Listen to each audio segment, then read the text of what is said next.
Welcome to the Founder Hour podcast. Before we get into the episode, just a quick word about our sponsor, Outer. You know I've raved about Outer before, and I love my Outer sofa, outdoor dining table, and chairs. I've had them for over a year, and let me tell you, they've been through everything from rainstorms to scorching sun and still look brand new.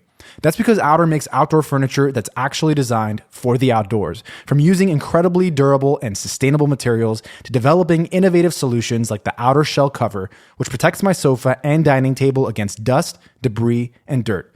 No more soggy cushions or dusty tabletops. My Outer setup is always clean, dry, and ready to be enjoyed anytime I want. Head to liveouter.com/thefounderhour to see Outer's range of outdoor furniture, fire pits, and accessories. The Founder Hour listeners get an exclusive 10% off for a limited time. Terms and conditions apply. So elevate your outdoor space with Outer. That's liveouter.com/thefounderhour. Here we go. Wrote down a few notes just to... I do show notes too. In fact, I have my team do them for me to help me That's out. Nice. That's always nice. Or have ChatGPT do it, man. You ever try that? Seriously. I use it. Just to get the juices flowing, but then it doesn't tell you everything, right? You have to do your own research. I upload on like a whole bunch of my old episodes. Oh, that's interesting. Like the transcripts. Yeah. And I'm like, Google this guy. I'm interviewing for the show. Yeah. Write me show notes. And in like the style of your... Yeah, and I show them the show notes that I already have. And and then they get like 90% of the way there. Wow. I gotta do it like that. It'll save you time. I've been super basic about it. Just like I'm interviewing Dave Asprey. Give me some... You gotta be like, here's who I am. This is my show. This is how I like my show notes. Yeah. And just pretend like you're a Dr. Oz producer or the Joe Rogan producer and write whatever you like. And I want you to write really intelligent questions that no one's heard before that they would want to hear, that would do well on SEO, that will make for viral content, and it'll do all that. It's pretty cool. That's interesting. I'll start doing that from now on. But Dave Asprey, appreciate you being on the show. Thanks for Happy coming to be by. Here, man. Thanks for coming by. I like to always start from the beginning just to get a sense of you as a person and the human behind all these like incredible brands. So I saw you're born in Albuquerque. I was. Did you also grow up there? I did. How was that? Yeah, Albuquerque at the time was a pretty poor city. It was one of the poorer states in the country. So there was a lot of we'll call it violence. So I think I was in maybe 75 fights before I was done with high school. Never started one, at least never threw the first punch. I might have said a few triggering things. And I always threw the last punch because physics, when you're the fat kid who's taller than everyone else, I'm just like, dude, I'm going to sit on you. You shouldn't fight me. Overall, it wasn't... It's a beautiful place. I love New Mexico. I still feel at home there. But I can't say it was the most magical experience I've ever had. Yeah. Well, I mean, was it just like people would pick on everybody? Like, it's like the traditional sort of bullying? There was a lot of bullying. And this goes back just to the time it was a normal thing, I think, in schools. Yeah. But also, I was overweight. I was also the tallest person. And there's something called Napoleon's complex, which is when the shortest guys feel like they have to prove something by beating up the biggest guys. It's like some primate behavior.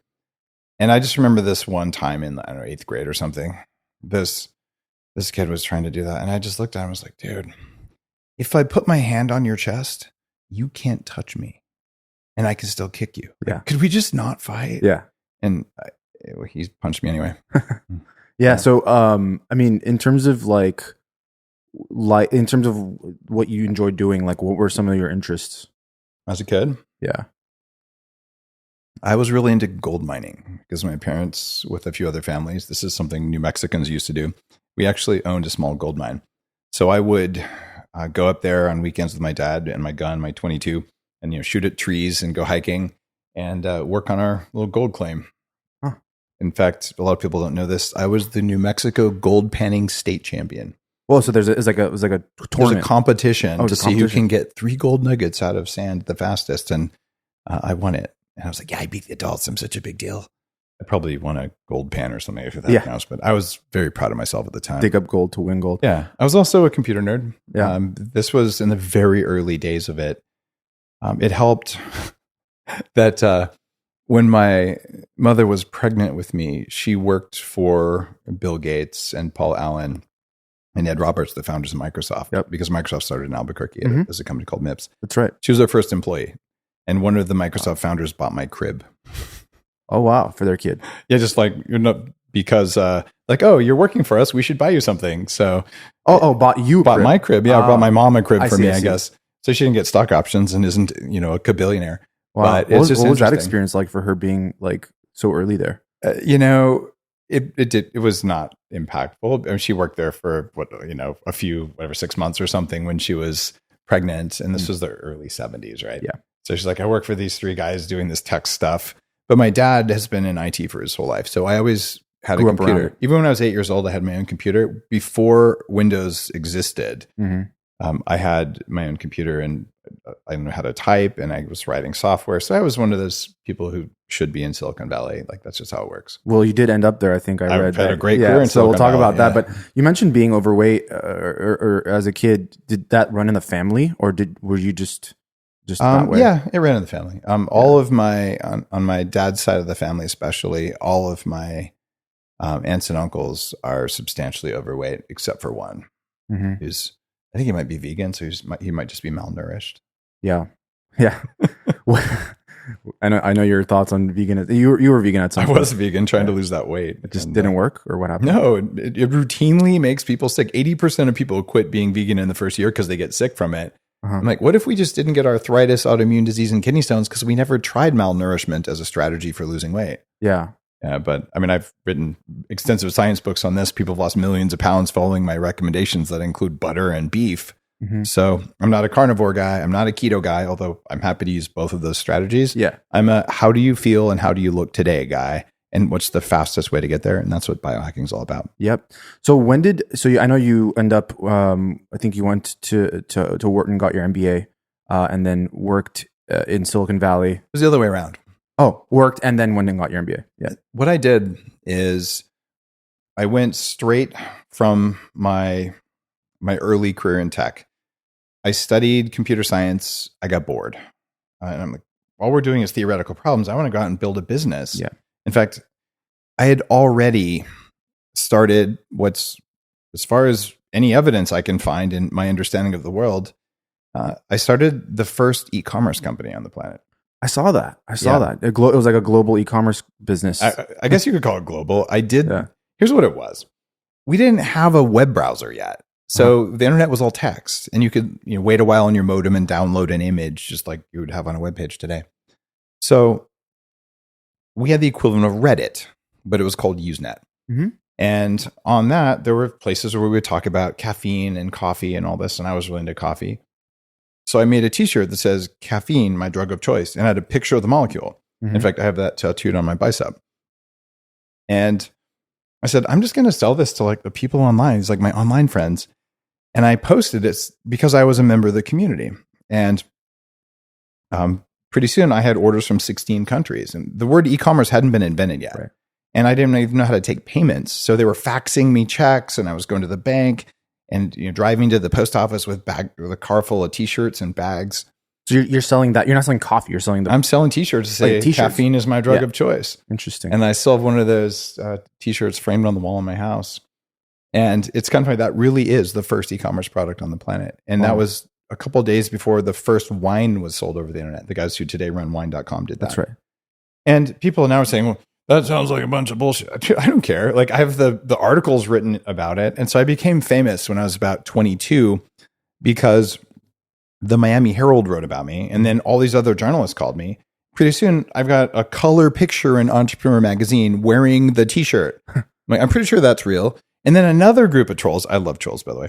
Another group of trolls like, you never weighed 300 pounds. And I'm like, well, how about a picture from fucking Entrepreneur magazine of me got looking, the receipts. I'm in a double extra large shirt here, and I made the shirt, right? Where can someone find that these days? It's on my website. In fact, there's a picture on Instagram pegged up there of the photo from Entrepreneur magazine. And that's awesome. I kind of look like I'm a lesbian. I mean, my face was really puffy, but my estrogen levels were higher than my mom's, and my testosterone was lower than my mom's because of metabolic dysfunction and environmental estrogens that are caused by toxic molds. I was literally being poisoned, and I'm like just puffy. And I fixed all that. Right. And, today I'm 6% body fat. Yeah. And I feel so much better than I did back then. And when did that hit you? When did that hit you that like, I need to do something about this? Somewhere around right after that picture in Entrepreneur magazine, I'd also had 3 knee surgeries. They said I had arthritis when I was 14 Wow. in my knees. And I was just in pain all the time. After the second surgery, I was like, I'm done. I'm going to the gym. So I went to the gym 90 minutes, 6 days a week without fail for 18 months. What were you doing? What was like the regimen? 45 minutes of cardio on a treadmill with a weighted backpack. The rest of it weights. I could max out all but 2 of the shoulder exercises on the machines when I was done. I went in with a 46-inch waist weighing 300 pounds. I went out with a 46-inch waist weighing 300 pounds. Nothing and stronger. changed. No, I was stronger. No doubt about it. Yeah. I'm sure my bone density went up. Right. And I might have swapped out some fat for some muscle, but I didn't need smaller pants. That helps. And today I'm grateful because there's a lot of evidence that if you lift heavy before you're 25, you get muscle memory so that when you lift heavy when you're 55, that your body will still put on muscle like it did when you were young. Right. But if you never lift heavy when you're young, when you're older, you won't be as responsive to exercise. Makes sense. Yeah. So it was like, it was a rough time, but I said, I've got to do this. And at the end of all that, 702 hours, I did the math, working out and not getting results. At first I thought it must just be, I'm not trying hard enough. I'm eating so little and, I'm not eating the chicken or the dressing. Just give me more lettuce and just, and this burning hunger all the time. And you just like grit your teeth and be like, all right, I'm just going to enjoy that. Cause that's the sign, that's a feeling of weight loss. Mm-hmm. It's a feeling of metabolic dysfunction and malnourishment. Mm-hmm. So were you following any like advice from anybody or at the time, or you were just doing whatever you felt like was the I read all the stuff you could read, all the fitness magazines and whatever, all the stuff everyone knows it's calories in, calories out, just exercise more. And just, it doesn't work. Yep. And I had to kind of break myself to realize it didn't work because I can be stubborn that way. Mm-hmm. And then I finally just said, I'm going to do what works. And I read this magazine. So where I went to high school, by then I'd moved to the Central Valley in California. It was like farming community, 4-H, pickup truck country. At the time in the late 80s, if you read a bodybuilding magazine, at least in that town, it meant you were gay. Mm-hmm. It's like dudes in bikinis, right? So literally, like they would still beat up gay people there. And I'm not a gay person. Yeah. But like you just wouldn't do that. So I'm in a coffee shop and there's one there. I'm like, I'm looking through it and I'm like, oh my God, this guy says that like carbs make you fat. I thought carbs were for energy. So I ended up cutting wheat out of my diet because wheat was a carb. I'm sensitive to wheat. Mm-hmm. And over the course of 3 months, my personality changed. I became nicer and I lost 50 of the 100 pounds. Now the other 50 pounds took me 7 or 8 years to figure out why those wouldn't go away. And I tried the keto thing before it had the branding of keto. It used to be called Atkins.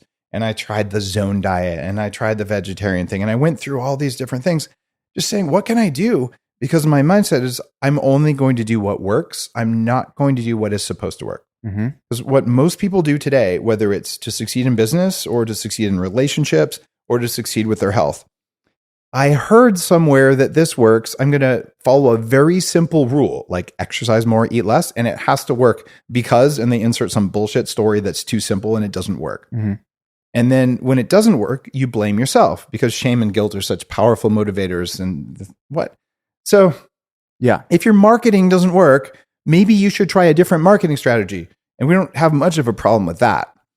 Right. But if your vegan diet doesn't work, and you're getting all these weird health problems, maybe you should change that. Mm-hmm. Right. Mm-hmm. But I think people assume that, throughout history, people have tried things and failed, tried things, and they succeeded here. So they assume that must work. And so they've written extensively about it, talked extensively about it.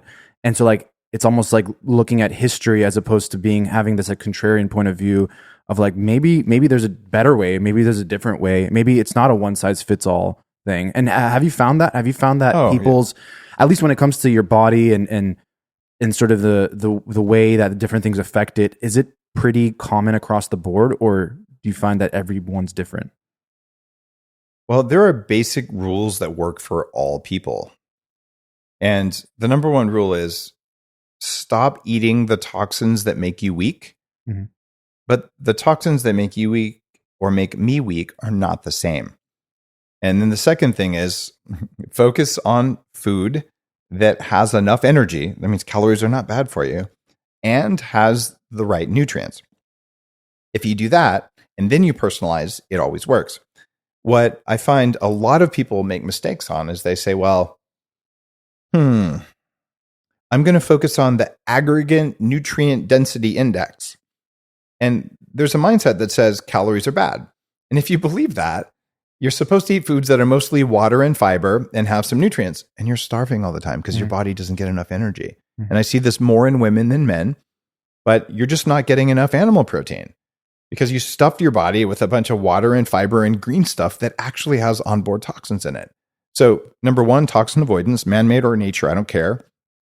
Number two, enough energy to power your brain and your willpower to be an entrepreneur and just to show up in the world.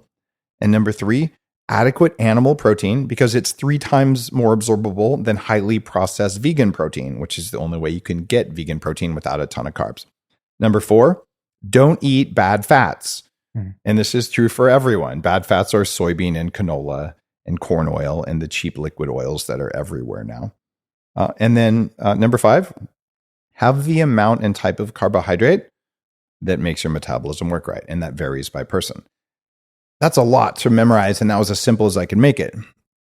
So instead of publishing a blueprint or the one thing that everyone should do, people have offered me $10,000 actually to tell them the list of what I take every day in supplements. I won't do it. I will never post my exact list. Number one, because I'm always running experiments. Number two, unless you are a 6'4" guy who used to weigh 300 pounds with a history of autoimmunity and a lot of other weird biological stuff, with an unlimited budget, on a mission to live to at least 180, you shouldn't take what I do. Because if you're a 120-pound woman from India, you have an entirely different microbiome, an entirely different mitochondrial biome, probably, different genetics. And if you took what I did, you would just get disaster pants. Yeah. So do you recommend doing that? People do testing their microbiome and figuring out. Yeah. Viome is a company I've worked with as an advisor, even when they were first getting started, Viome. And I actually run a $100,000 mastermind for entrepreneurs with the founder of Viome, Naveen Jain, and Vishen Lakhiani from Mind Valley. So if you guys want to do that, contact me on daveasprey.com and I'll hook you up with the Apollo group. But so I really believe in the microbiome stuff, but you also need your own just testing of how's my body doing. So what I do now is I have a company, it's a franchise company called Upgrade Labs. We've been around for 9 or so years. We started under Arnold Schwarzenegger's office in Santa Monica. You walk in the door and we put you on a medical grade machine that measures your cell functions and tells you, do you have fat around your organs? Do you have fat under your skin? Are you inflamed? Are you dehydrated? Where's your muscle? Where's your bone? And from there, what are your goals? And then we use AI and surveys to figure out exactly what you care about most. And there's about 7 or 8 things that people care about for their health. If you are 25 and I said, do you care about your health? You're going to say, yeah. And I go, all right, you can date that man or woman, or you can care about your health and not date that man or woman. What are you going to do? Dude, everyone who's not dying is going to say, the health can wait. I'm going to go on the date. And then you say, okay, you can have your health, or you can have that $200,000 a year dream job. Like, my health can wait. This is normal. Our bodies are wired to do that. It turns out we care about sex and power and community before we care about health unless we're really sick. And that's why we always make short-term decisions. Our bodies do that to us. So by reframing the longevity movement into this is what you do to be powerful and successful today, to have a better brain, to have a better libido, to have better energy, to be calmer, to be more peaceful, to be more powerful. This is so weird. The stuff that makes 80-year-olds back into 60-year-olds will take a 25-year-old and give him or her superpowers. So these are techniques of power and energy. That's what biohacking is based on. And what I'm doing now to make it just easier is at my biohacking conference that comes out end of May in Dallas, more than 3,000 people. This is a conference that launched the biohacking movement. It's a new word in the English language in 2018. My name's in Webster's, yay. But people who come to this thing are going to have the chance to feel and experience all the biohacking technologies, but I'm also going to be launching an AI tool. And you can get to the front of the line. You go to iwillteachyoutobeyoung.com. And this is based on everything I've ever spoken, everything I've ever taught, and a bunch of other research that's not even published. So that instead of saying, I'm going to do what Dave does, even though I'm not Dave, what if, given all your wearable data, what if we just helped you get the right lab tests, or you just gave us your lab tests and we ran that through our algorithms and we tell you, here's what to do for your goals? Because you are biologically different than me. Mm-hmm. Your goals are different than mine. Mm-hmm. Your budget is different than mine. And when I say budget, I'm not saying I'm richer than you. That's not at all what the budget's based on. There's 3 things you invest, whether it's your health or your business or anything. One of them is money, of course. Right. The next one is time. And after that, the one we don't talk about is suffering. So if I told you and had really good evidence, all you have to do is stab yourself 74 times with a knife all over your body every morning and you'll live forever, you'll do it for a week and be like, it's not worth the suffering. It's just too much, right? So we don't think about that, but doing something every day that is brief and intentional pain works really well. This is why cold plunges help with dopamine. That's why monks used to flog themselves on their back. And there's all these practices around the world. God, that looks like it really hurts. Yeah, it's because brief, intentional pain you control changes structures in your brain, changes dopamine receptors, makes you happy. Mm-hmm. I'm not talking about that kind of pain. I'm talking about going to a Peloton class and having some screechy instructor, or I don't know if a spin class, some screechy instructor wearing spandex, sweating for an hour. And you do it, 3, 4, or 5 days a week. And you might get a high from endorphins when you're done, but it wasn't really fun. And there's a lot of internal resistance to doing it. That kind of pain, most people won't invest that much time and that much effort. Yeah. Even though it's not that expensive to do it. In my world, you come into an Upgrade Labs, you give me 15 minutes a week of cardio with no sweating, and I'll give you 6 times better results than 5 hours of spin class. Mm-hmm. Because we're using AI, like we're cheating, and that's okay. And so my mindset there is for everything in your life, you actually want to invest the minimum amount of suffering you need, because suffering could be used as energy to make something great or to experience the suffering, right? So I get in a cold plunge most mornings and I suffer for a couple minutes, but I don't fetishize struggling as a way to get a result. In fact, it's the opposite of getting a result. Right. And then how much time? I allocate about 45 minutes a day to biohacking.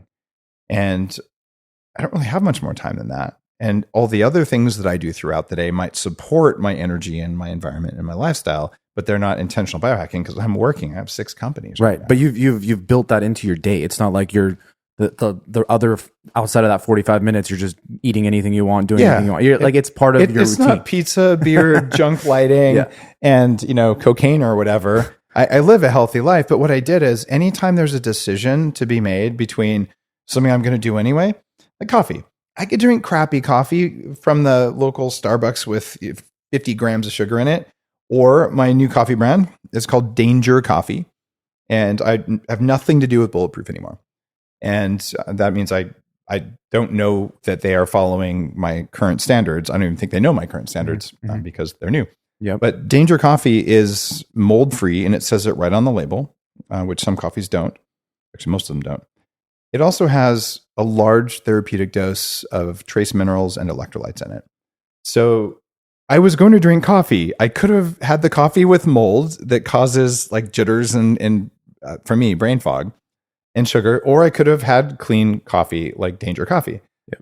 Dude, every decision you make every day, there's one moves the needle more towards energy and one moves it away from energy. Mm-hmm. And if they're an equivalent amount of work to do both, take the path that gives you more energy.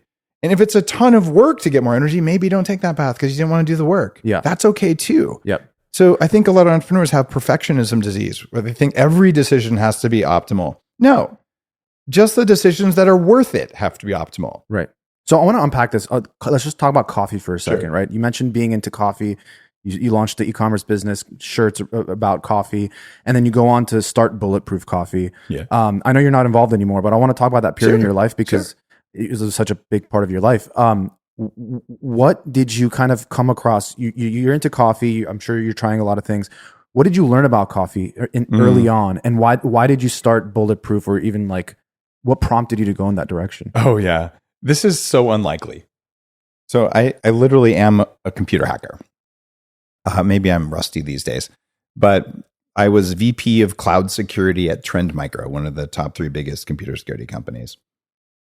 And I said, I want to start a blog to teach people all the stuff I know about cognitive function and longevity, because there's just so little info out there. I had already run a longevity nonprofit group in Palo Alto for almost a decade at that time. And it's still running today. I learned all these techniques from people 3 times my age who are making themselves younger. That's why I know a lot of the stuff that I know. I just got early coaching from my elders. Who were these? How did you connect with them? Well, I mentioned I was pretty sick when I was young. So a couple of friends said, you should go hang out at this weird group that meets by Stanford University. I go, okay. And it turns out that the guy who invented wireless Ethernet started a longevity group in 1993. And in the late 90s, I joined the group, and they asked me if I'd be president and chairman. So I became one. And our members were in their 60s, 70s, 80s, reversing their ages. And we would bring the luminaries in the field of longevity, which was considered to be crazy space, but these are doctors with lots of experience and all. And I'd interview them on stage for our members every single month. And this just brought me so much joy. And I finally realized I've mastered my biology. Like, I'm healthy. I'm lean. My brain works better than it ever has. If I can get 5 people, just 5 people, to not suffer as much as I did, to not have to spend a couple $1 million recovering their health and then accelerating it, that would just be worth it. Like, it'd be the best ROI of anything I could do. Because it's hard to put words to it. I was really, really screwed up in my 20s. I mean, when your testosterone is in the tank and your thyroid's in the tank, I had such bad brain fog, the chronic fatigue stuff. And mostly from food, or was there like alcohol or other things too? There was no alcohol. There was toxic mold, which is a major trigger for chronic fatigue. And today, so many people have long COVID, which is just chronic fatigue syndrome anyway. And we could have a 5-hour podcast about the biology of why that happens and what to do about it, which isn't our goal. But I was so miserable on so many different fronts, and my body was constantly in pain, and my brain felt like I was always struggling. Like, I just don't want a few people to go through that. And that was my motivation for starting my blog. Mm-hmm. And then I figured out this thing about coffee, because part of my path has been learning the biochemistry, but I decided I would try all the things that weren't supposed to work, because there was so much BS, because I just worked so hard with bad advice. So I decided I would try all the esoteric stuff. So I've been to the Andes to learn meditation and shamanic practice. I'm not a shaman, but I've done shamanic initiation stuff. I've traveled to the Himalayas to learn meditation from the masters there. And I found myself on Mount Kailash, which is the holiest mountain in the world. It's kind of the Mount Olympus, but for the East. It's a 5-day drive and a 3-day hike at very high elevation, like 18,000 feet. And I just happened to go there at the wrong time of year, like a dumb tourist. So it's 10 degrees below zero, 30-mile-an-hour winds, just miserable. And I haven't felt that bad in a while. And this little Tibetan woman, I still have a picture of her, gives me a bowl of yak butter tea. And I drank it, and my brain turned on. And I'm like, what just happened? Like, you felt the immediate within effects. 5 minutes, I'm like, a surge of energy. I'm like, I haven't felt this energy in 3 years. Like, what the heck? That's all just natural tea. It was just tea with yak butter. Yeah. And they didn't even have a blender. She would hand blend it in like a butter churn. It was like cha-chunk, cha-chunk. And I'm like, this makes no sense. But it was such a powerful feeling that I wrote it down, and I came back to Silicon Valley, and I blended some butter and some tea, and it tasted like crap, and it didn't work. So I tried $1,000 worth of different expensive tea, and it didn't change a thing. So I tried 25 different butters, and the 2 grass-fed butters worked. I'm like, there's something in the butter. When you say worked, was it to give me energy? The feeling. Yeah. Like, you had to drink it and be like, damn. Okay. So it was mostly the butter that was the thing. It turns out it was the type of butter. And interesting. I'd also given up coffee for 5 years, because I noticed I would drink coffee and I'd feel good. And then an hour or two later, I would get like this feeling of anxiety in my chest and kind of jitters, and I'd want sugar, or I'd want more coffee. And it was really addictive. And it was just like this kind of tension feeling. So I came back from Tibet and I had a cup of coffee, really good coffee. And it was like the lights came back on, and I was, I've had like 5 years of no coffee. I feel so much better. I believed I was allergic to coffee. Well, the next day I had high-end coffee from a different source, and I had anxiety and tension. And I thought, wait a minute, I didn't just become allergic to coffee overnight. This is BS. It's different coffee.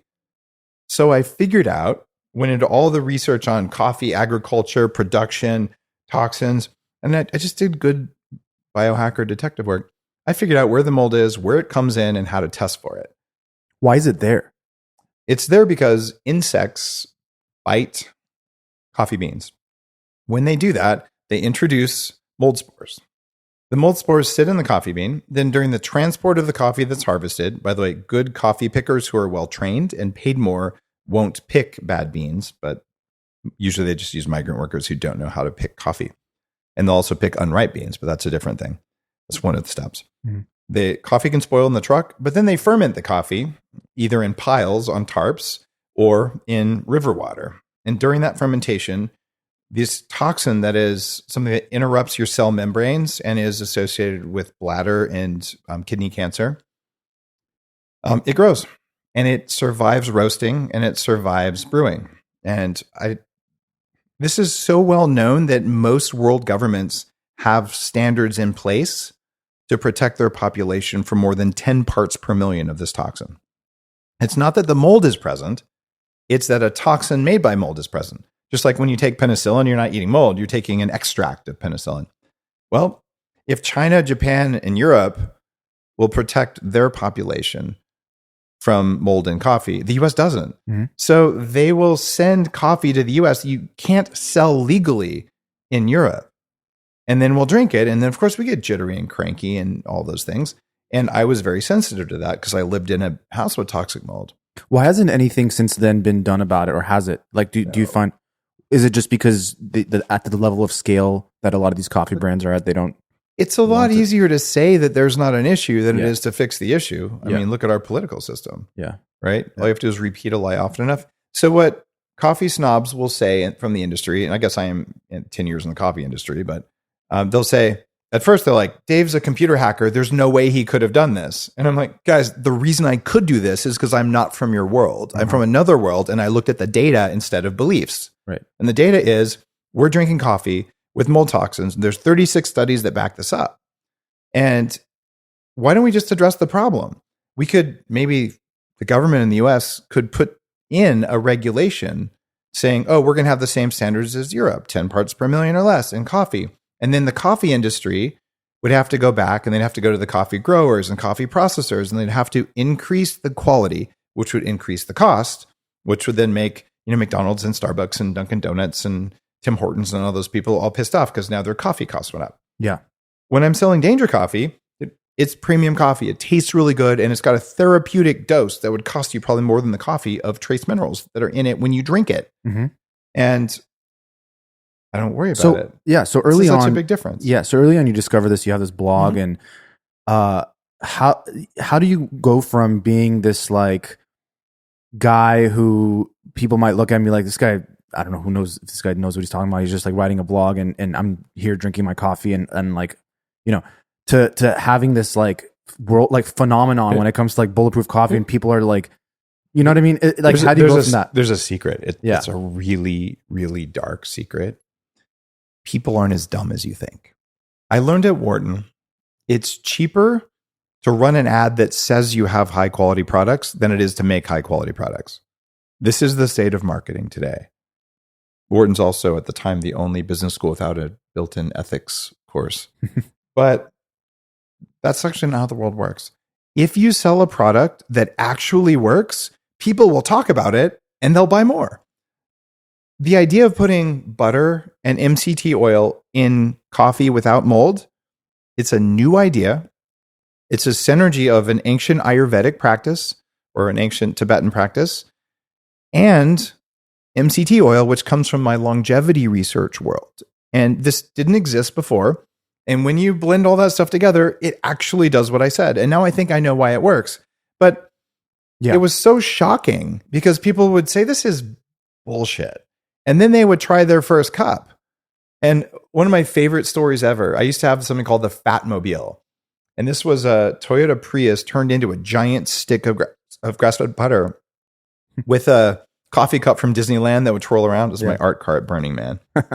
And I remember this one night, I'm sitting there outside one of the many different DJs, and this really drunk guy rolls up with his girlfriend on his bike, and he goes, "Is this that bullshit paleo coffee thing? You know, I heard that guy was on Joe Rogan," and he was just drunk off his mind. And his girlfriend's like, "Well, why don't you try it?" So, and I'd hand out 5,000 cups of coffee every night, no cost, no branding, none of that stuff. So I give it to the guy, and he stumbles off and whatever. And then as we're pulling the car out to go to the next place, he's chasing us on his bike. Like, stop. Hey, wait, hold on. That coffee, I feel so much better. I'm like, can I just have some more? And I'm sorry, but instant coffee doesn't do that. Starbucks doesn't do that. And what's going on here is people want to feel energy. And if you make a really good product that's noticeably different, you can grow a brand. If you do the same thing as the other guy and you just make a cheaper thing, or you just copy someone, you're actually out of integrity, right? And there's all these douchebags on Instagram saying, here's how to legally steal someone's webpage and idea. And you're like, you know what you're doing there? You're stopping R&D. So my advice for entrepreneurs, and I mentor a lot of entrepreneurs these days, and I'm an investor advisor to a lot of companies, do your own thing. Make it better. And what people do is they go, well, I could just do what the other guy did. That was successful, so I'm just going to copy. That means you're fearful, right? Have some balls, look at what that guy did, and make it 10% better. Not 10% cheaper and crappier, because that leads to a world where everything's a flea mart and a swap meet and everything breaks. But by the way, I'm talking about Amazon today. Yeah. So, but you know, it's interesting because a lot of things when it comes to health in the health and wellness space, you don't see the immediate effects. You just assume that it's good for you. And so and hopefully you live long enough and healthy enough that it was the right moves. Oh, you see it, man. So you think so? Like most things, but like, you know, like a lot of supplements you're just taking because you think they're good for you, but you can see all of it if you want to. And if you're taking the right ones, you ought to feel it. Some of them are subtle, some are powerful. Right. So what I'm doing now with the I will teach you to be young.com thing, that's not its final name, but that's where it is for now. It's to tell you what labs you need to track to get the results you want. So if your result is I want to be smarter, here's what you do. If you want to be younger, here's what you do. If you want to be thinner, you want to have more muscle, you want to have more stress response, you want to be smarter, all those things, different lab tests. And that means you want to take different supplements and you can see whether they're working. Right? But the easiest way to do this is something that's built into your Apple Watch or a Whoop or an Oura Ring. It's heart rate variability. Take all the stuff you're going to do and all the supplements and whatever, wake up the next morning and what was your heart rate variability the night before? If the sum total of what you did worked, it'll be higher. It's called a readiness score on an Oura Ring. And there's a new company called Earable, like EAR-able, that now it's a headband you wear that makes you sleep deeper, faster, and gives you much better data than you can get from an Oura Ring. So the idea there is you get a hospital-grade sleep study. And the better your supplements and diet, the better your quality of sleep and the more your data shows it. Yep. So that's our easiest way to do it. But if you do the I will teach you to be young thing, I'll tell you exactly which labs and help you get them. And if your budget is $100 a month and your goal is this, don't spend money on the data. Spend money on the supplements that are going to move the needle the most for you. And I'll tell you exactly what those are. And if your budget is, well, look, okay, I've had some success in my career. I would like to get younger. My budget's $500 a month. Okay. Different lab tests, different supplements, different pharmaceuticals. You still don't have to see a doctor. Right. And if you have something wrong with you, you go see a doctor. But this is about managing your health and your longevity. This isn't about managing sickness. Yeah. And then it gets more interesting. You say, well, what if I want to spend $10,000 a year? Okay. What's the next tier? And at a certain point, you say, well, you should take this $500 test. It measures 800,000 DNA methylation sites in your body that tells you how fast you are aging and how old you are biologically. And this is a very scientifically valid test. And it's funny. After $2 million over 20 years, about $100,000 a year, my rate of aging is 72% the rate of normal people. And I've had it as low as 69%, depending on which variables I'm tweaking. How much younger are you based on that test? There's different ways of looking at the test. There's something called extrinsic age, which is basically the age of your body based on all the environmental factors like your lifestyle and diet, the things that are easy to vary and control. 19 point, I'm going to say about 19 and a half. It's either 19.35 or 19.6. Let's just say 19 and a half years younger than my current age. Wow. That's your choices for what you did in the morning and what you did when you went to sleep, your stress levels, your meditation, all that. You can move the needle by almost 20 years. Yep. Right. And then there are other ways of measuring age. In fact, I'm about to release some info at the Biohacking Conference. And that's biohackingconference.com for people who want to be there. Joe Dispenza will be there, Dr. Daniel Amen. But I'll be talking about maybe a dozen different ways of looking at your age. And how young am I? It could be anywhere from 39 to 46, depending on which numbers you like.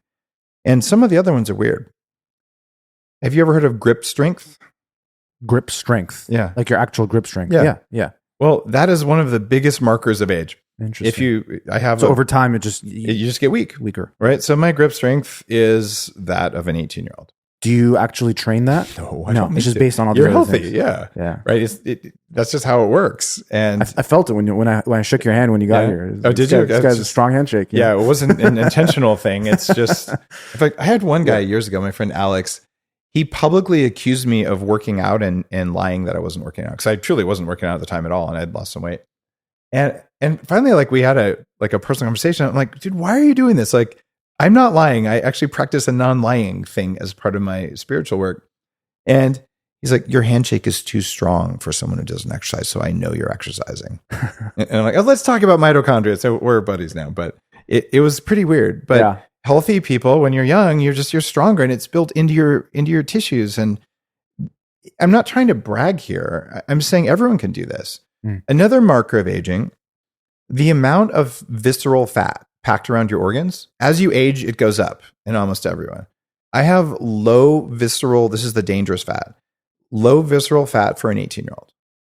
Is that a marker of aging? Well, given that it always goes up as you age, unless you do something about it, I'm completely not normal.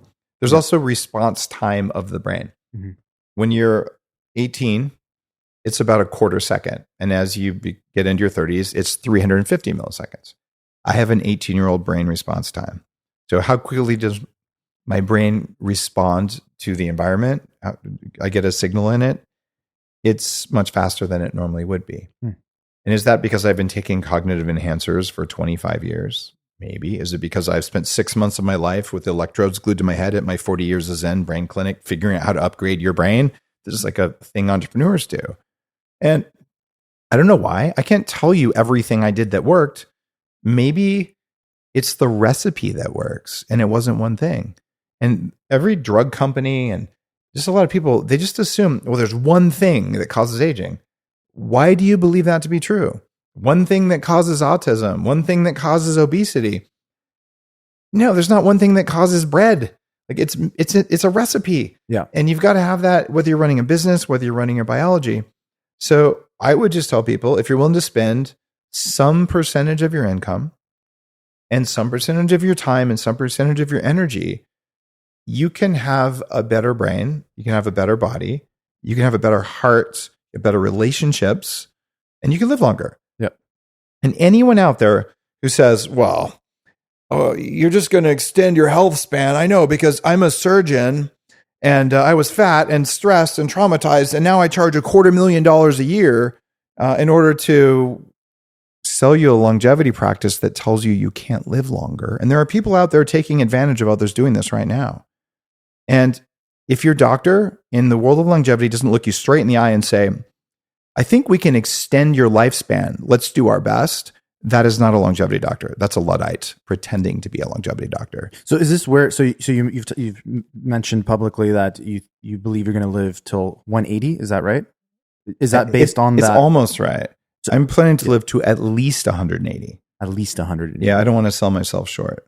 So you really believe longer than that? 100%. But based on that, are you living your life in accordance to that? Yeah.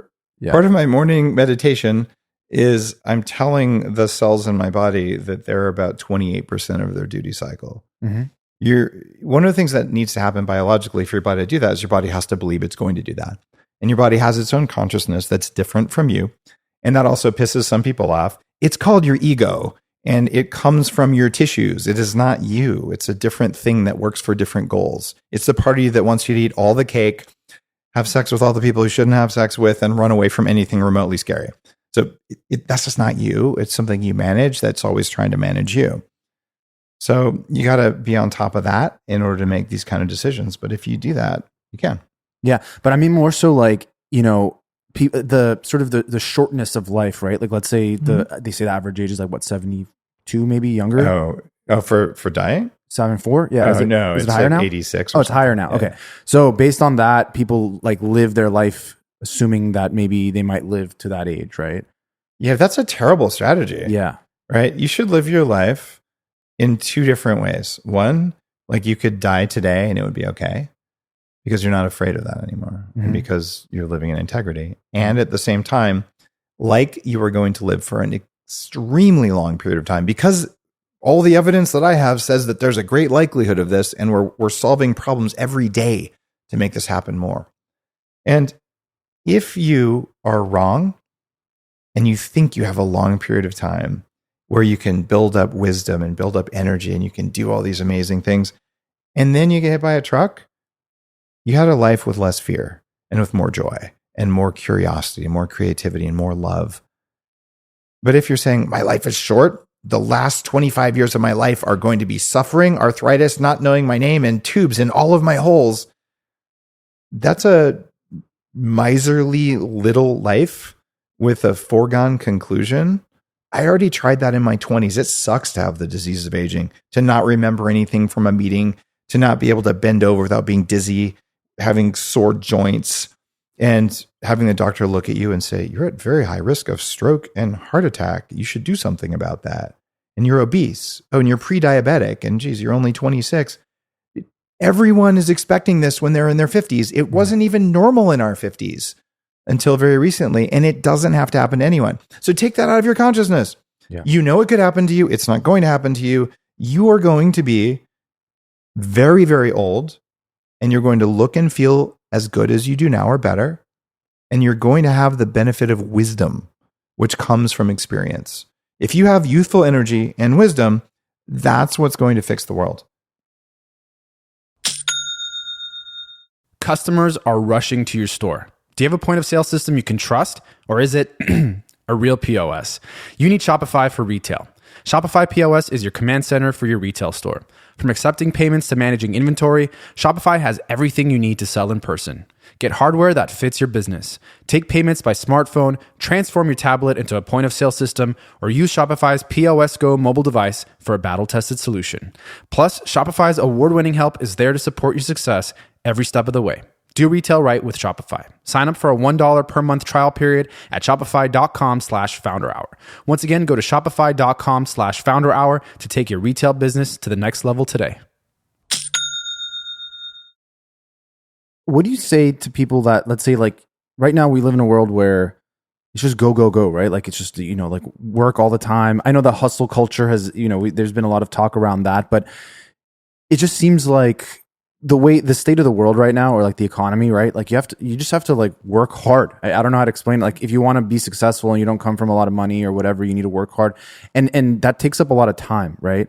Obviously this is your life. This is like your daily life, and you've made it your kind of core mission around this. But how do people that you mentioned, people put health on the back burner behind other things, but how does it become something that, like, do you think it's possible to like weave it into that daily life of people working like most of their day?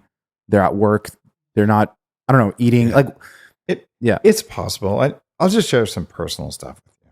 When I started Bulletproof, I was working full time. I had a side gig for an investment bank teaching hedge fund managers how to raise their IQ. So they paid me $50,000 flying all over the world in my spare time to teach them that. That was my startup capital.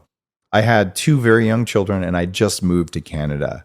And I had about $10,000 of liquid assets by the time all this was happening. Because when you move with 2 young kids internationally, you just burn all your cash. And I was like, man, this sucks, but at least I had a good job and, regular paycheck. So I wasn't, rolling in it, let's say. And I ended up growing Bulletproof to 27 million in revenue before I quit my job. And I replaced my salary directly from my entrepreneurial venture. So, father of 2 young kids, international move, launched a company, grew it and managed it while working as an exec at a large company. I cut my sleep to 4 hours a night. And I did this for 18 months straight. And I lost weight. It wasn't good for my brain, but with biohacking, you can do that. In retrospect, I wish I would have done that a little different. But since that time, when I quit that job, I grew Bulletproof to $140 million a year in revenue. Right. And I started 40 Years of Zen, which has helped thousands of entrepreneurs reprogram their brains and their reality, including me. Mm-hmm. I started Upgrade Labs, which now has 28 locations and is running. I have a successful podcast with more than 400 million downloads and a Webby award. I have 8 published books and 4 New York Times bestsellers. I have 2 fucking amazing teenagers who aren't out doing drugs and all sorts of weird stuff. They're turning into remarkable human beings. I am consciously uncoupled in a non-contentious separation where I'm still friends with the mother of my children. We just wanted different things, right? But to go through all that, and along the way, Bulletproof kicked me off the board of directors about 3 years ago, and they were bought by an investment bank for a small amount recently.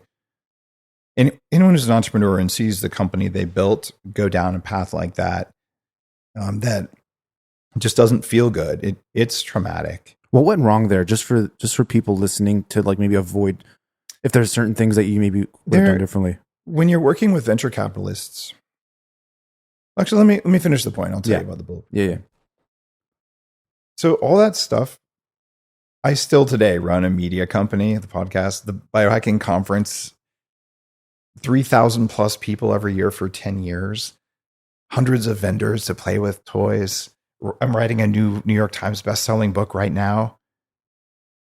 And I have time. Are you still sleeping 4 hours a night? No, I sleep 6.5 hours a night. 6.5. And that's what actually people who live the longest sleep that much. Really? Much longer than people who live 8 hours, who sleep 8 hours a night. Yeah. So It turns out healthy people need less sleep. I wear this Whoop, and it tells that's like the get by option, which is it's not the perform or the peak option; it's the get by option. Why is it that? Is it because of these other things that I don't feel as energized when I sleep 6.5 versus 7.5? If you're lifting heavy all the time, or you have extra stress, you need more sleep. Yeah. If you're nutrient deprived, you need more sleep. But the evidence, it's from more than now 4 million people over multiple years. The lowest all-cause mortality is at 6.5 hours. And I would never tell people to cut sleep in order to be healthier, but I would tell you when you are healthier, you will naturally cut your sleep just because you need less. And by the way, for that, no cost, sleepwithdave.com. It's just everything. I love these URLs that you have. They're great. It's how to remember stuff, right? Yeah. So sleepwithdave.com, which I laugh every time I say. That's my marketing achievement of my career. It's everything I know about how to go to sleep. Okay. Faster, better, deeper. Yeah. Just people ask me the question all the time. Yeah. And I'm like, the answer is complex, but it's not that hard. I just don't want to give you 20 URLs. Well, that's like the ultimate biohacking thing, right? Is like, how do I get the least amount of sleep, but I can still function, peak, tip-top shape, and so 6.5. I've tracked my sleep for 15 years.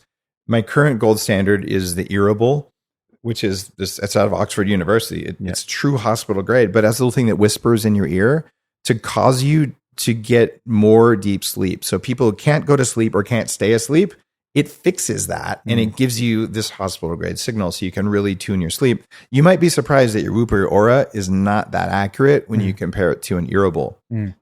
So that's a newer tech that I'm really enjoying. So we're talking about Bulletproof in your time. Yeah. So I've worked in Silicon Valley with a lot of venture funds. I actually worked at a venture fund and ended up raising $90 million in venture capital. For Bulletproof.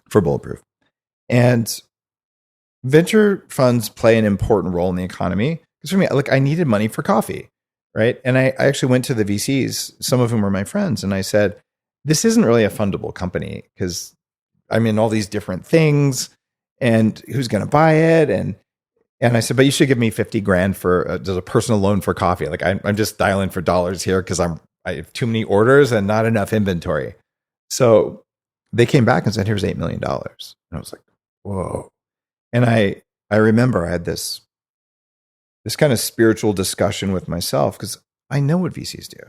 Their job is, just like governments, to slowly, like a potato peeler, slowly peel away rights from founders or citizens until you notice and say something. Then they stop for 5 minutes, then they do it again. But they never put the potato peel back on, right? But I also knew that if I had that much money, that I could reach millions of people and I could change the world.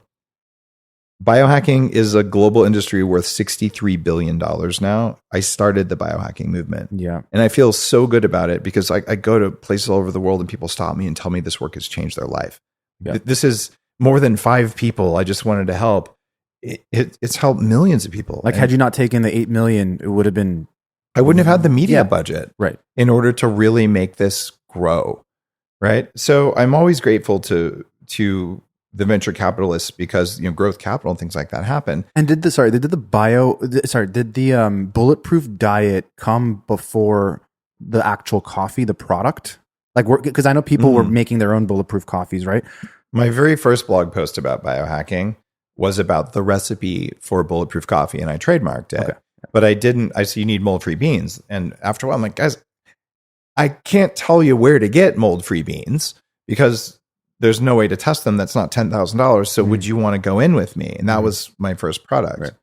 And then I looked at most of the MCT oil you could get back then was not pure, and it would give you like massive diarrhea.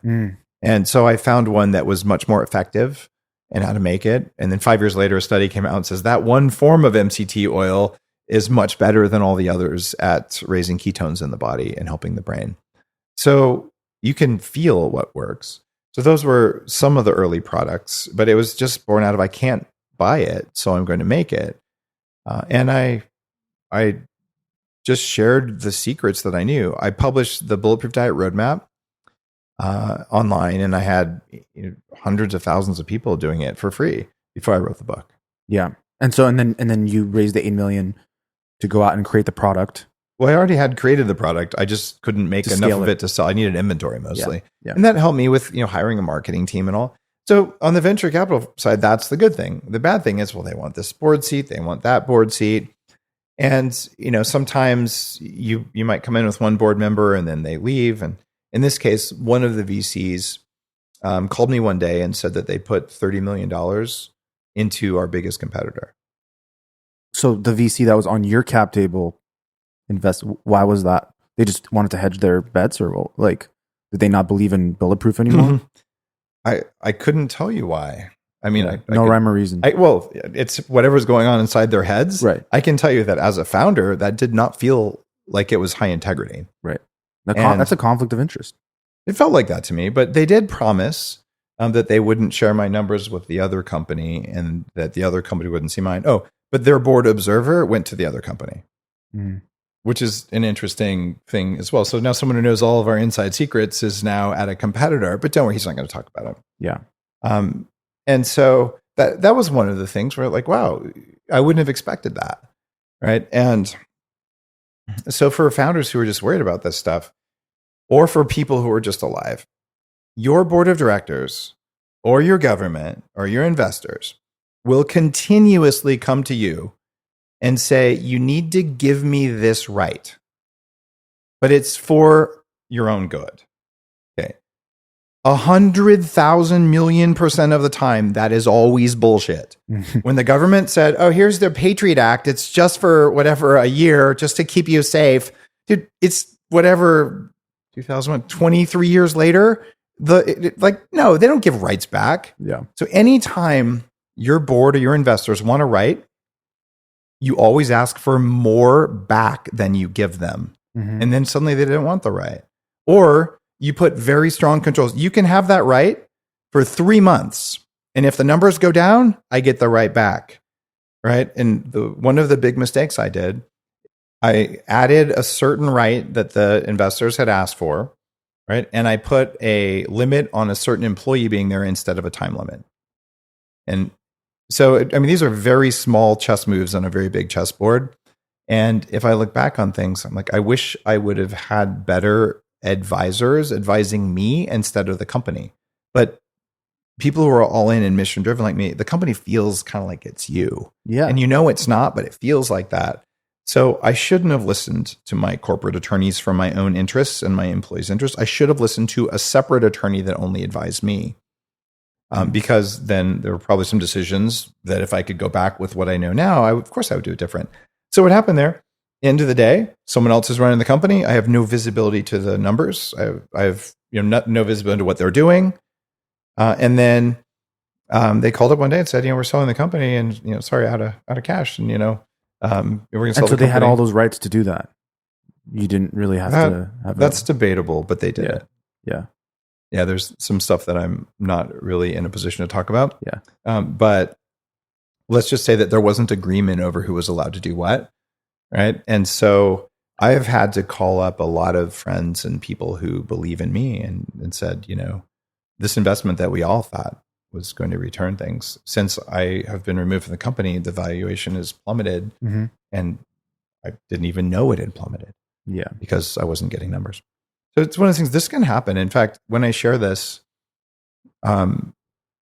always without blaming people, but when I share this with other really successful entrepreneurs, the number of people who open up and go, "Oh my God, it happened to me." And it's just like when someone embezzles money. By the way, I had an employee embezzle $3 million from me personally, right? And sometimes you feel like, well, you're a victim of a crime or whatever. It can really piss you off. Thinking of yourself as a victim will always be toxic, right? So why didn't I have better controls in place? Well, because I trusted the wrong person. Why did I trust the wrong person? That's on me, right? So most big entrepreneurs have had embezzlement. They've had theft. They've had people lie about them. And a lot of them have had their board of directors absolutely screw them. Yeah. And whether it's because there's someone evil or that just because we have mixed incentives, I don't really know. But I do know that it didn't feel good. But now I love being an advisor for entrepreneurs, because anytime an investor is trying to fuck an entrepreneur and I'm advising that entrepreneur, I'm like, I know this game. I know this game really well. Like I've got a PhD in it. Do you think the dynamics have changed a little bit? Like in terms of who has more leverage now? Just seems like there are more investors than there are really good entrepreneurs or people that are building really good entrepreneurs do have an advantage if you have a track record, but it's always been that way. Yeah. The difficulty though, it's also what sector. So in the 90s, Silicon Valley VCs were kind of dicks, right? Because they could be. They could be, right? They had all the money. Yeah. And now the tech VCs are mostly relatively chill because they know that if they mess with the top founders and all that stuff, they're dead. Yeah. So I feel like in that side of things, which is kind of my old stomping grounds, it's a little bit more balanced and it's more mature. But on the CPG side of things, like it's gangster, right? For consumer packaged goods. And so there, I see a lot of entrepreneurs kind of abused. And frankly, there's a lot of entrepreneurs saying, look, I made this mix of, cheap mushroom sawdust from China and instant coffee, and I have a new brand, but they got nothing new. So their job is to convince VCs to give them money when they have no IP and they have nothing new to offer and they don't have the ability to communicate it. So there's tons of, $1 million companies that are never going anywhere, and the VCs are inundated. So they kind of feel like they're in a powerful seat. But in terms of powerful, well-educated people who can build a team and build a brand, there aren't a lot of us out there like that. So I'll probably end up raising for Danger Coffee at some point. And I'm in the very beginning stages for Upgrade Labs, my human longevity AI franchise. So I will and do work with investors, but I look at my investors as partners. And as partners, it means we need to have very clearly explained and mutually understood agreements. The difficulty that most entrepreneurs have and that I had in the past, any contract, it doesn't matter what the contract says you're going to do. It matters what happens if you don't do what you said you were going to do. So I'm all about what happens if you don't do that for any reason, whether it's because a bus hit you or because it turns out you're a sociopath and I don't know it yet, right? Or maybe I'm a sociopath and you don't know it yet, right? Either way, like we need to know. And if there's enough penalty and it's enforceable, it turns out even if they are a sociopath, you can use the courts to force them to do what they said, only if there's enough teeth in the contract. So I really focus on that. And so when I look to raise this time, I want to raise from good human beings who believe we can extend human lifespan, and we will, and that we can help a lot of people, and we can disrupt some industries. And I want it to be win-win. So there is no possible way that I win and they don't win, and no possible way that they win and I don't win.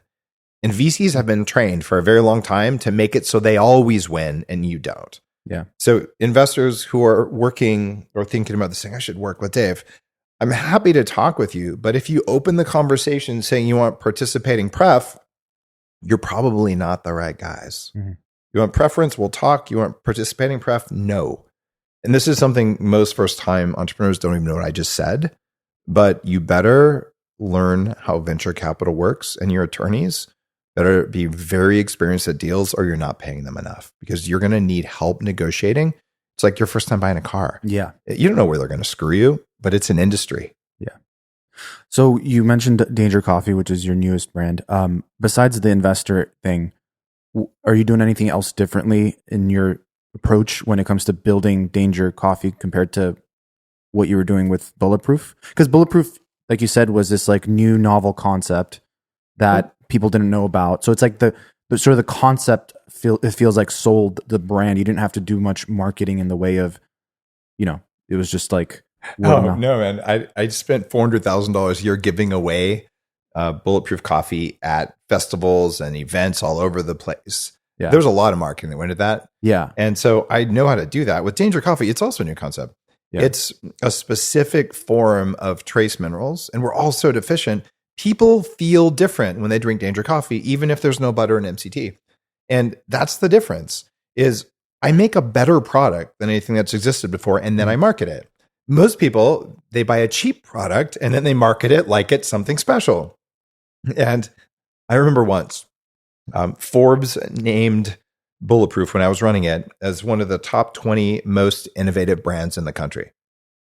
For a small startup to be on the list with these huge things, that was a huge honor, right? So then Coca-Cola asked me to come in. And in fact, they wanted to buy 5% of the company, and I said no. And it was because if a large company like that buys 5% of you and then you don't sell it to them, then you're kind of marked as like something must be wrong with you. So it was strategically the wrong choice, but it was an honor to get a request like that. Mm-hmm. But I met the entire senior team at Coke to talk about innovation and brands. And I shared the same thing. Guys, people will pay for quality. And like, yeah, but the mass market, if we raise our cost by 0.5 cent, then they'll buy Pepsi instead of Coke, right? And I met with the CEO of Pepsi, had the same conversation. So it's like this race to the bottom. Price competition. Right? Yeah. And so your job as a consumer is to say, I'm not going to buy the cheapest thing. I'll buy the thing that's slightly better, that's almost the same price, because I get more benefits from it. And then that breaks their whole model. And when no one will buy the Twinkie, they stop making Twinkies, right? But when I was at Coke, I showed them my fat picture from Entrepreneur magazine. And I told them my story about being fat, and they're kind of chuckling. I said, well, guys, when that picture was taken, I was drinking 17 cans of Diet Coke a day. I'm pretty sure it doesn't work. And like half the room, the younger half chuckled, and the other half kind of like crossed their arms, right? But it was like, hey, I'm just going to be me, right? And does it work? Guys, diet sodas make you fat. If you've been drinking diet sodas for 10 years and you're still fat, stop. It doesn't work. But if you drink something like Danger Coffee, and you go, my God, I didn't have to pee right away afterwards. I feel more energized. I didn't need sugar in it. Like, this is amazing coffee. I don't have heartburn. You're going to buy more Danger Coffee. Oh, and you're getting a therapeutic dose of trace minerals that your body's lacking because you read my free content. Well, then you're going to go to dangercoffee.com and you're going to say, by now, I realized I should do this. And you were going to drink coffee every morning. You could have gone and spent $6 at Starbucks. Or you could have spent way less on coffee that does something for you at home. And so you do that. And now Danger Coffee is part of your life. And why is it called Danger? Because who knows what you might do? Like something good, because now you feel better. And it's not that hard. It's not marketing trickery. It's not, SEO ninjas. It's just making stuff that's better. Yeah. So when you envision like your life, let's say when you're like 170 years old, what do you imagine life is going to be like for you? Well, I'm pretty good at predicting the future. The first e-commerce thing, and the first company to run data centers when Google was 2 guys and 2 computers. I was there, and it's getting harder and harder to project the future because of 2 things that I don't talk about a lot on my own show. One is AI, and I have a degree in AI, and I've worked in that industry, although recently not as much, except that I'm building tools with the latest generation of this. So AI is making our rate of change very, very high. And the other one that really only nerds talk about is quantum computing. And both of these are changing the world far more rapidly than you would ever know. Last night, I was at an event, and the Deputy Secretary of Defense was talking about it, and all these things are going on. So what is my life going to look like that? There's one of 2 scenarios going to happen. One of them is we use all of our technology, knowledge, and power, and we restore the environment to a healthy state. We actually acknowledge what we already know is a healthy diet for humans, and we make it happen. And we stop the sociopaths spreading chemicals in our soil, in our water, in our skies that is limiting human lifespan. So if we do that, we're going to have an amazing time. And when I'm 170, we're going to have a lot of healthy people. We're going to have connected societies, and we're going to have amazing technology that lets us do things you wouldn't imagine.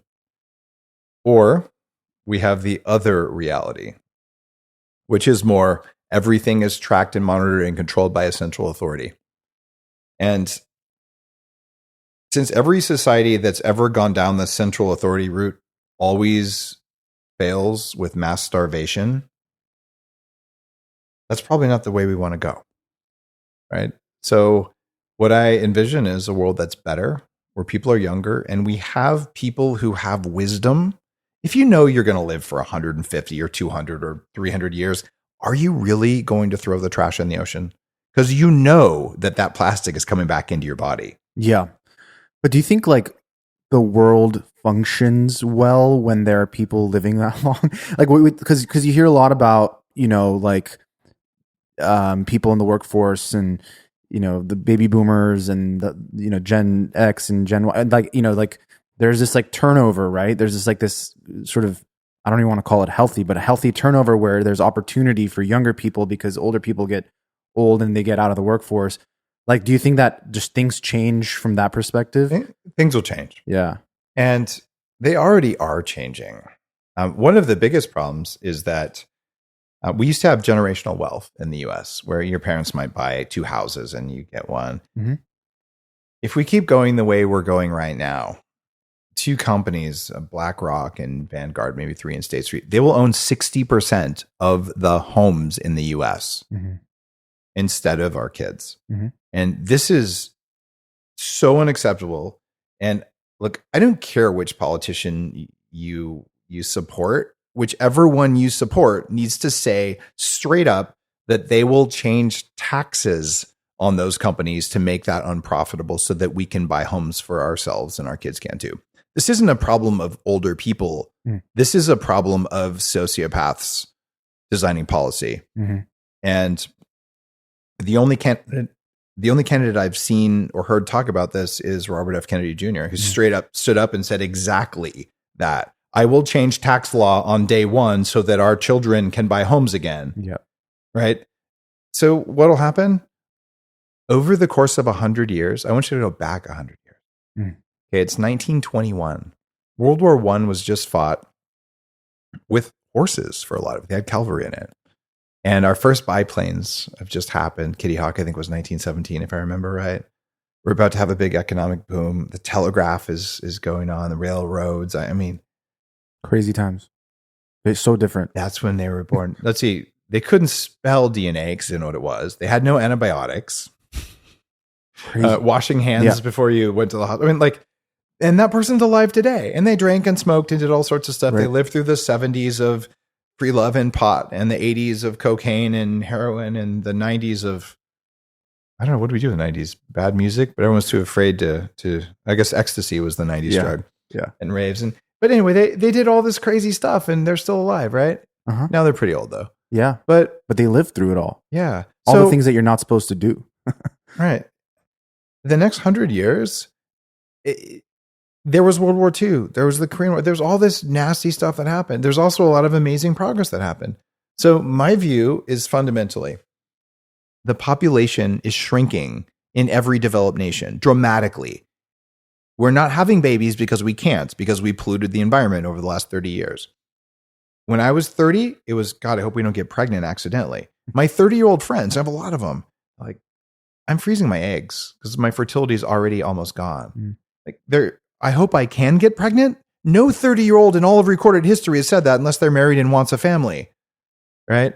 So we have massive problems, and our replacement rate is around 2.1 kids per couple. And our current rate, depending on the country, is around 1 to 1.4 kids per couple. That means we have a population crash coming.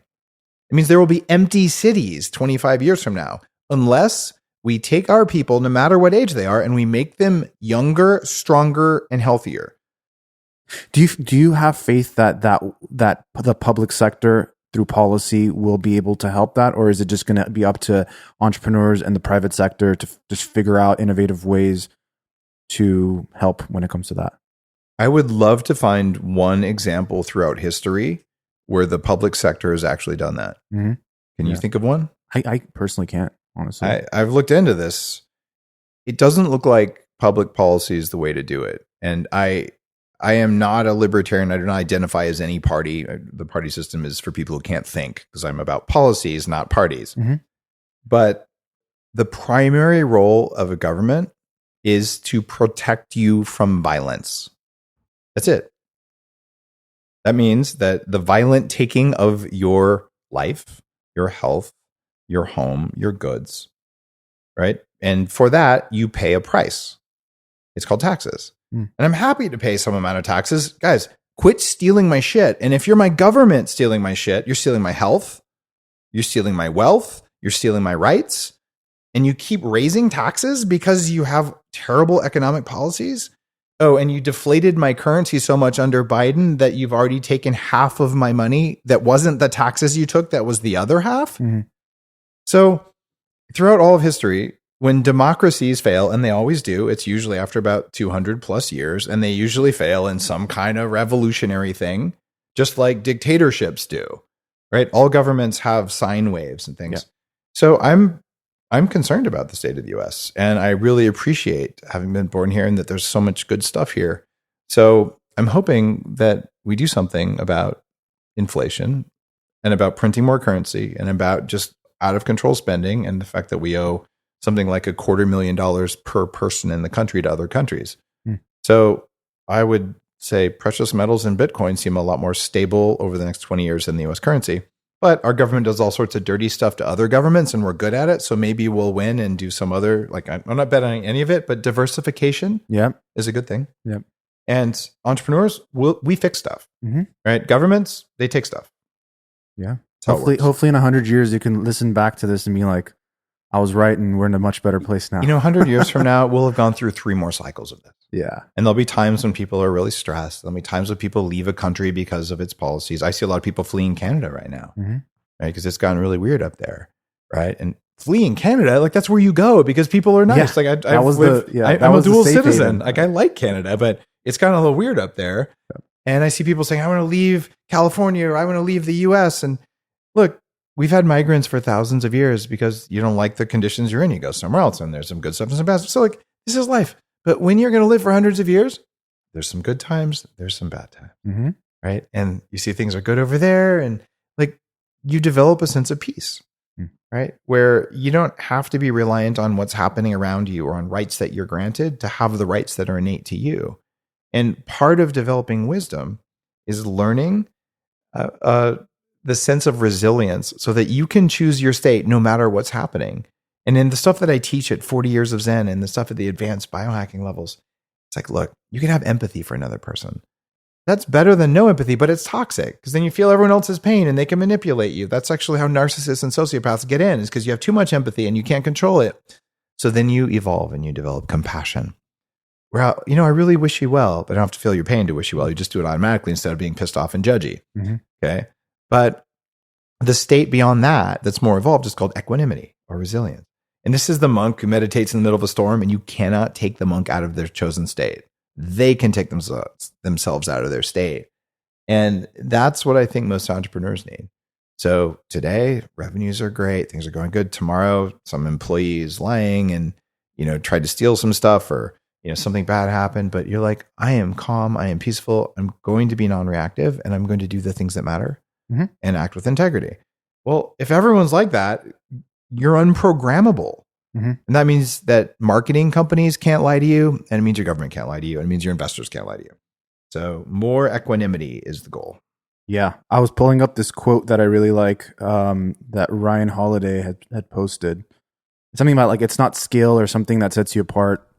It's like, I found the quote. It's be quiet, work hard, and stay healthy. It's not ambition or skill that is going to set you apart, but sanity. There you go. But it just, there's a lot to unpack there on the healthy side. But yeah, like just be sane. Well, health drives sanity and resilience in a major way. And that's what they don't teach entrepreneurs. We burn up our health when we're young because we think there's some sort of morality in burning the candle at both ends and in the middle.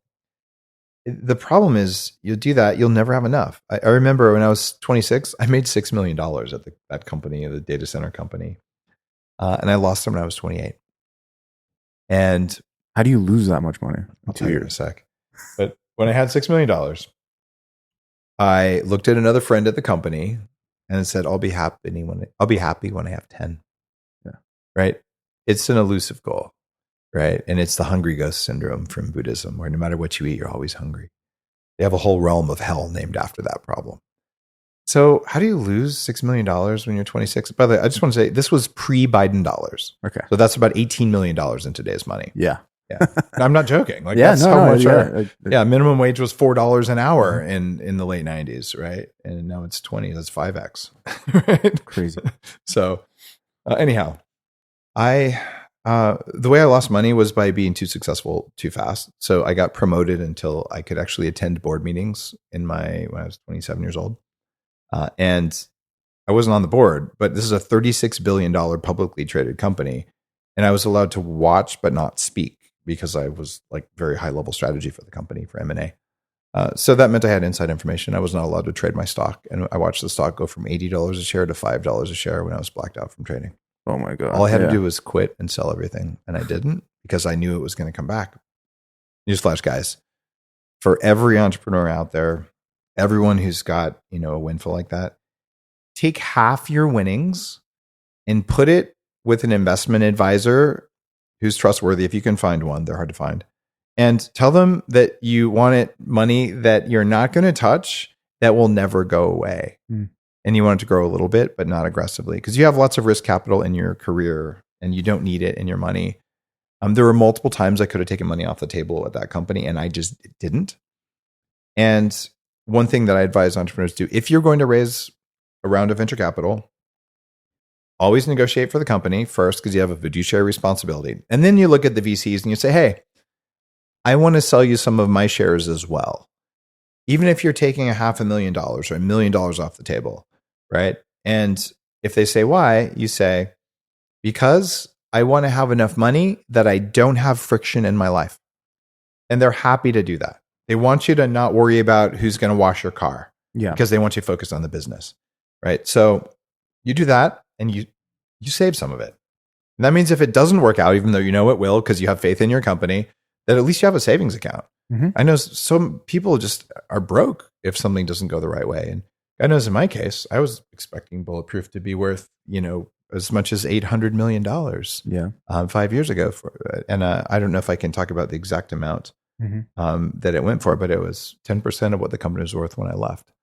And things like that, they're surprising and unpredictable. So your job along the way is to do your best to have something that's not just small company stuff, that's what you know. And this is the voice of wisdom. And I had someone tell me this years ago. I didn't believe them. And this is actually one of the things that makes you a badass, is listening to wisdom at a younger age. There's a story, if we have time, I'll share it. Sure, yeah. So I talk about how I sold that first product over the internet. This was when Mark Andreessen was building the first web browser. I was at a university. It was called Mosaic. Yeah. It was an open source thing. And Mark and I were the same age. In fact, he might be a little bit younger than me, just slightly. Mark is exactly the same age as me. He flew to Silicon Valley and he walked into Sun Microsystems, which was a $20 billion company at the time. I just had Scott McNeely on the show. Oh, did you? Nice. Scott's a stud. Yeah. And he goes in and he goes, look, I need help. Like, tell me what to do. And so he allied himself with people who really knew what to do. And he built Netscape.